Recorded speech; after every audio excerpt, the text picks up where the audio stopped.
আমার শহর রায়গঞ্জ নিবেদন করছে সায়নী গোল্ড এন্ড ডায়মন্ড, থানা রোড, রায়গঞ্জ।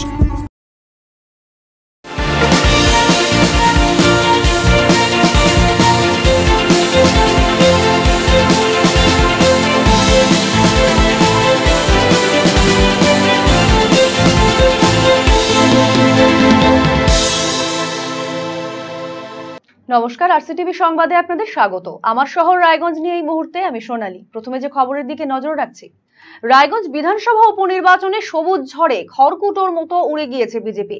এবারে উপনির্বাচনে তৃণমূল কংগ্রেস অভূতপূর্বভাবে 26টি ওয়ার্ডে লিড পেয়েছে। ব্যতিক্রমীভাবে একটি আসনে এগিয়ে রয়েছে কংগ্রেস। অধিকাংশ আসনে বিজেপিকে পেছনে ফেলে দ্বিতীয় স্থানে রয়েছে কংগ্রেস। লোকসভার খরা কাটিয়ে এবারে রায়গঞ্জ বিধানসভা উপনির্বাচনে রায়গঞ্জ পৌর এলাকায় উঠল সবুজ ঝড়। পুরনো ছন্দে রায়গঞ্জ পৌর এলাকার প্রায় প্রতিটি ওয়ার্ডেই লিড পেল তৃণমূল কংগ্রেস। এই ফলাফল ঘিরে একদিকে যেমন জেলা তৃণমূল শিবিরে খুশির আবহ, অন্যদিকে তেমনই এই ফলাফল মাথা ব্যথার কারণ হয়ে দাঁড়িয়েছে গেরুয়া শিবিরের অন্দরে। প্রথমে এক নজরে দেখে নেব রায়গঞ্জ বিধানসভা উপনির্বাচনে রায়গঞ্জ পৌরসভার ওয়ার্ড ভিত্তিক সার্বিক ফলাফল। 1 নম্বর ওয়ার্ড তৃণমূল কংগ্রেস পেয়েছে 1455টি ভোট, বিজেপি 317টি ভোট, কংগ্রেস 298টি ভোট। লিড রয়েছে তৃণমূলের মূল প্রতিদ্বন্দ্বী BJP. 2 number ward Trinamool Congress পেয়েছে 2286টি ভোট, বিজেপি 537, কংগ্রেস 569। লিড তৃণমূলের মূল প্রতিদ্বন্দ্বী কংগ্রেস। 3 নম্বর ওয়ার্ড তৃণমূল 891টি ভোট, বিজেপি 279, কংগ্রেস 374। লিড রয়েছে তৃণমূলের মূল প্রতিদ্বন্দ্বী Congress. 4 number ward Trinamool 976, BJP 437, Congress 605। Lead রয়েছে তৃণমূলের মূল প্রতিদ্বন্দ্বী কংগ্রেস। 5 নম্বর ওয়ার্ড তৃণমূল পেয়েছে 1676টি ভোট, বিজেপি 480টি ভোট, কংগ্রেস 692টি ভোট। লিড রয়েছে তৃণমূলের মূল প্রতিদ্বন্দ্বী কংগ্রেস। 6 নম্বর ওয়ার্ড তৃণমূল পেয়েছে 1005টি ভোট, বিজেপি 302টি ভোট, কংগ্রেস 284টি ভোট। লিড রয়েছে তৃণমূলের মূল প্রতিদ্বন্দ্বী বিজেপি। 7 নম্বর ওয়ার্ড তৃণমূল পেয়েছে 1709টি ভোট, বিজেপি 520টি ভোট, কংগ্রেস 459টি ভোট।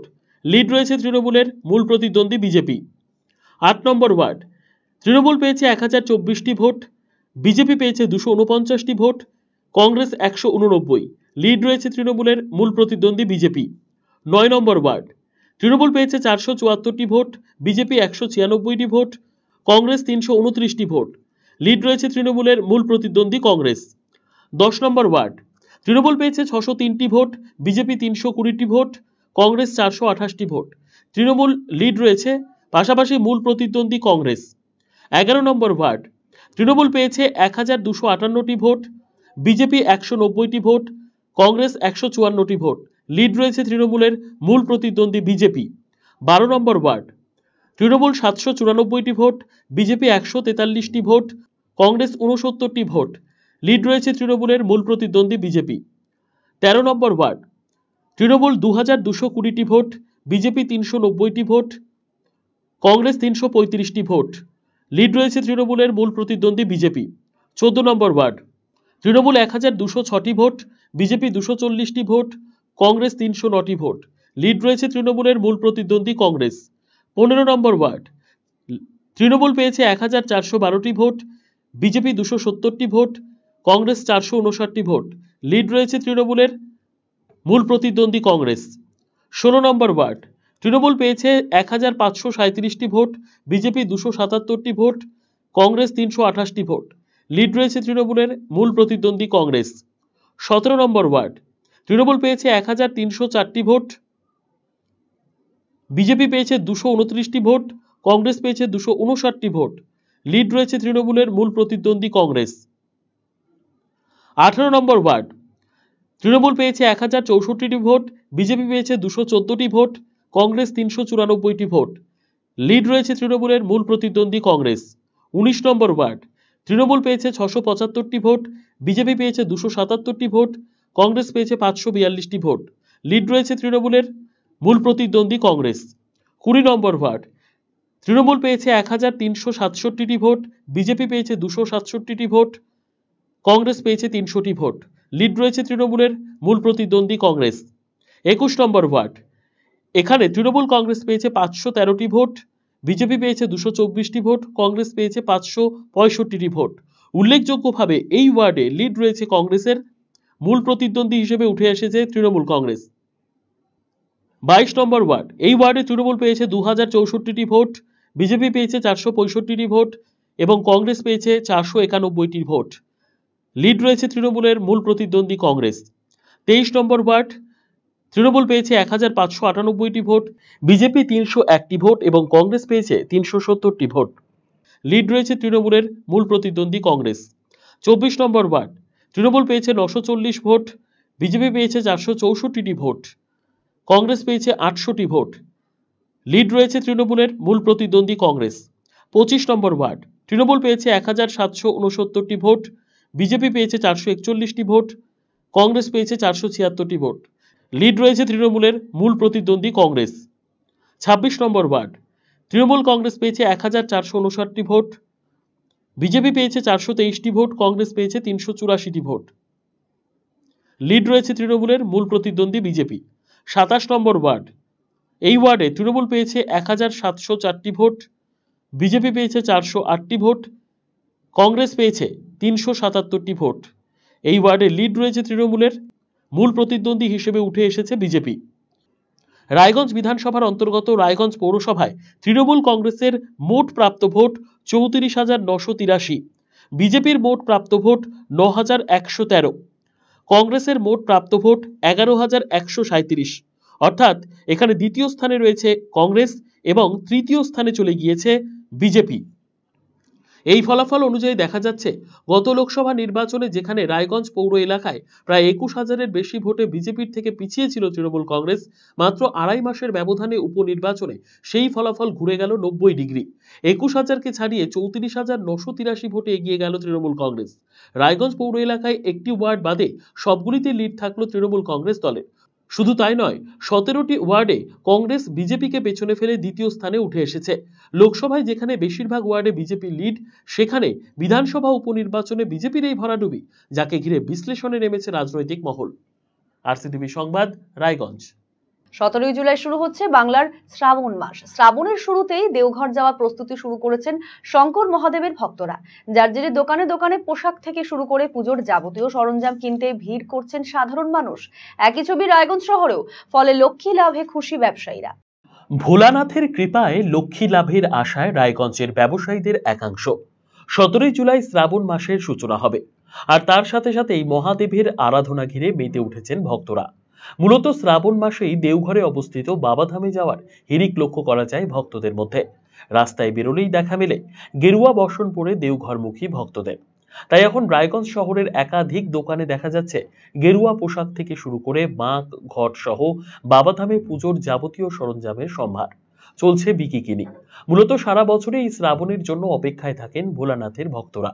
শ্রাবণ মাস পড়তেই দেওঘরের উদ্দেশ্যে রওনা হন সকলেই, যাকে ঘিরে চলছে জোর প্রস্তুতি। দোকানে দোকানে ভিড় দেখেই তার আন্দাজ মিলছে। এদিকে এর জেরে বেড়েছে ব্যবসা। ব্যবসায়ীরা জানিয়েছেন, শ্রাবণের মরশুমে ভোলানাথের কৃপায় যথেষ্ট বিক্রি হচ্ছে। পোশাক সহ অন্যান্য সরঞ্জাম কিনতে সকাল সন্ধে দোকানে আসছেন ক্রেতারা। পোশাকেও রয়েছে বিশেষ বৈচিত্র্য। 15 দিন আগে থেকে শুরু হয়েছে বিকিকিনি। এতে খুশি ব্যবসায়ীরা। এখানে বাচ্চা থেকে বড় সব আইটেমই হবে। ভালো পাঞ্জাবি হবে, ওং লেখা পাঞ্জাবি, ভালো স্টাইলিশ গেঞ্জি হবে, ফর্মাল গেঞ্জিও হবে বয়স্কদের, মেয়েদের kurti, pant, Patiala pant, leggings সবই হবে। পাঞ্জাবিটাই চলছে এবার, পাঞ্জাবি আর ফটো প্রিন্ট, ডিজিটাল প্রিন্টের গেঞ্জিগুলো চলছে। কবে থেকে শ্রাবণ মাস? শ্রাবণ মাস আগামীকাল পড়বে। ব্যবসা কেমন হবে? ব্যবসা ভালোই হবে, আর ব্যবসা মোটামুটি লেগেই গেছে। ব্যবসা দিন 15 ধরে ব্যবসা হচ্ছে। আর সামনে গোটা মাসটাই হবে, ভালোই ব্যবসার রেসপন্স ভালোই আছে। ক্রেতারাও দোকানে এসে পছন্দসই পোশাক, ব্যাগ, বাঁক, ঘট সহ পুজোর যাবতীয় উপকরণ কিনে সন্তুষ্ট। এখন মহাদেবের দর্শনের যাওয়ার প্রস্তুতি শুরু করেছেন তারা।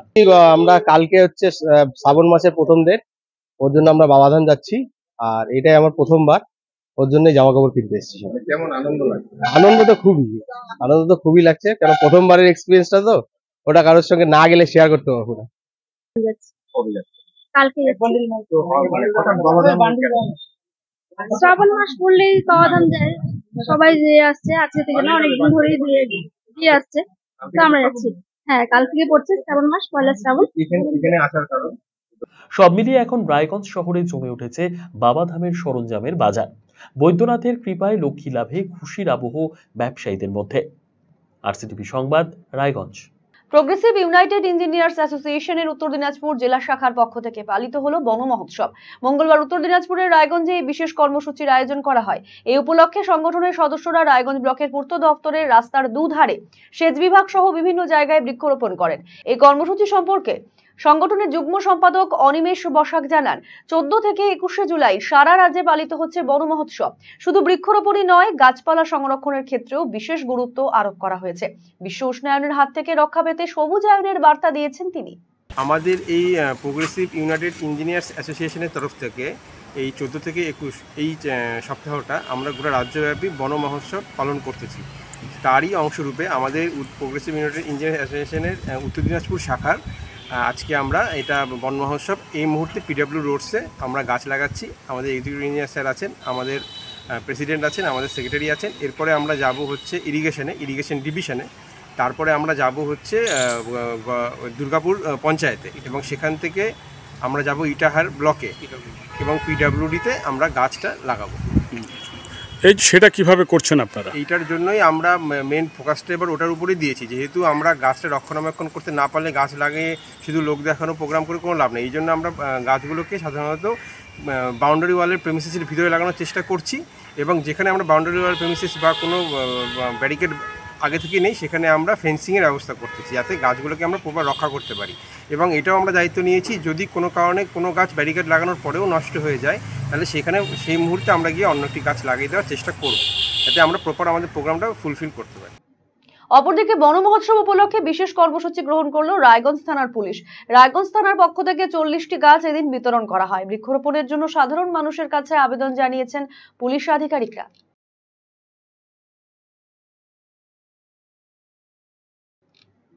রায়গঞ্জের মোহনবাটি হাই স্কুলের পক্ষ থেকে পালিত হলো অরণ্য সপ্তাহ। এই উপলক্ষে মঙ্গলবার একটি বর্ণাঢ্য অনুষ্ঠানের আয়োজন করা হয়। এদিন শোভাযাত্রার মধ্যে দিয়ে স্কুলের খেলার মাঠে এসে উপস্থিত হন শিক্ষক ও পড়ুয়ারা। এদিন 50টি চারা গাছ রোপণ করা হয়। এছাড়াও অনুষ্ঠিত হয় পরিবেশ বিষয়ক কুইজ। স্কুলের পরিচালন সমিতির সভাপতি দেবব্রত ভৌমিক জানান, বিদ্যালয়ের 75তম বর্ষ উপলক্ষে চলছে একগুচ্ছ কর্মসূচি, যার মধ্যে একটি মঙ্গলবারের অনুষ্ঠান। আগামী 18 তারিখ বিদ্যালয়ের পড়ুয়াদের হাতে তুলে দেওয়া হবে চারা গাছ। আজকে অরণ্য সপ্তাহ চলছে। এই অরণ্য সপ্তাহে আমাদের স্কুলের 75 বছর চলছে। অনেকগুলো প্রোগ্রাম নেওয়া হয়েছে, একগুচ্ছ প্রোগ্রামের মধ্যে এটাও একটা প্রোগ্রাম। আমরা এইটা ভালো সুযোগ পেয়েছি বন দপ্তরের সহযোগিতায়। আমরা আজকে অরণ্য রোপণ করব এবং আগামী 18 তারিখে ছাত্রদের মধ্যে প্রত্যেকেই একটা করে গাছ দেওয়া হবে। এখানে উপস্থিত রয়েছেন আমাদের বিদ্যালয়ের ভারপ্রাপ্ত প্রধান শিক্ষক, প্রাক্তন শিক্ষকরা, এখানে আমাদের রেঞ্জার অফিসার আছেন এবং বন দপ্তরের আদার্স অফিসাররা আছেন, আমাদের শিক্ষক শিক্ষিকা রায়গঞ্জ মোহনবাটি। এদের সকলের উপস্থিতিতে একটা ভালো বর্ণাঢ্য শোভাযাত্রার মাধ্যমে আমরা আমাদের স্কুলের প্লেগ্রাউন্ডে আসলাম। এখন এখানে সব বৃক্ষরোপণ করা, 50টা গাছ টোটাল আমরা 50টা গাছ লাগাই, আর 100টা গাছ আমরা ছাত্রদেরকে বিতরণ করি। আসছে 21শে জুলাই দিনটিকে শহীদ দিবস হিসেবে পালন করে তৃণমূল কংগ্রেস। ধর্মতলায় হবে শহীদ দিবসের অনুষ্ঠান। এই অনুষ্ঠানকে সাফল্যমণ্ডিত করতে রাজ্যের জেলায় জেলায় চলছে প্রস্তুতি বৈঠক। একই ছবি রায়গঞ্জ শহরেও।